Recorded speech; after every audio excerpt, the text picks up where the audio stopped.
Hello everyone, another brief update. I've been modelling the right side, the layout, and I've used polystyrene, as you can see here, which I've cut with a hot knife.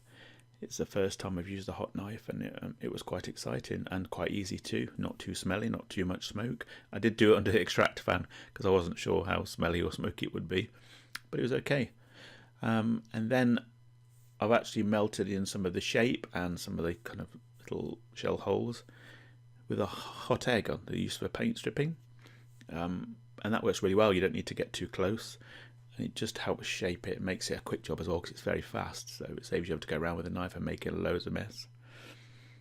And then I've added a thin layer of plaster, and I've done that for two reasons. The first is it makes it a lot easier to paint. I don't know whether for those of you tried to paint polystyrene, it does soak it all up.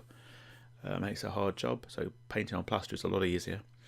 But also it gives it some strength, because with it being on the edge of the board, it's very easy to catch it, and as you know, polystyrene chips and comes off or breaks very easily, so it just makes it that little bit firmer and forms part of the edge of the layout.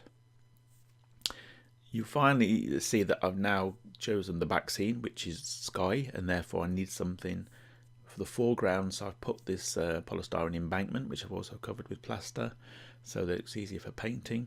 It's all going to be muddy when it's finished, but I put some earth undercoat on it to start with, and then the whole board will be covered in mud, and so will the back scene. And then I plan to add depth by putting some damaged trees on top of that. I was going to do a trench, but there's not really enough room because I want to have lots of room for the large marquee sized tents, which are going to go on the left side of the layout.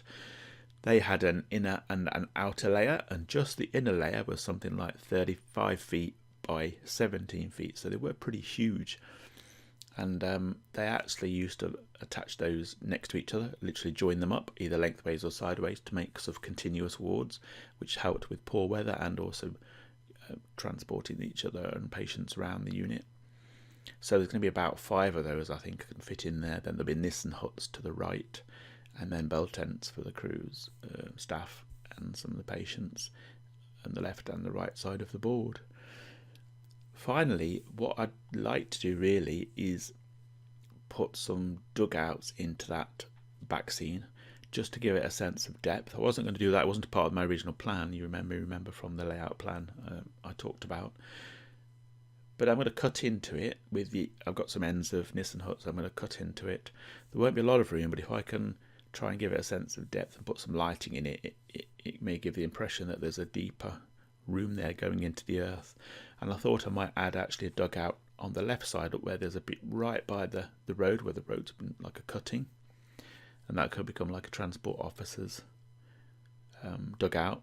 And with that one, because it's right by the road where people will be able to see it more clearly, I'll have the door open and perhaps put some furniture inside as well as lighting to make it feel a bit more real, and some troops around it. So that's where I'm at the moment.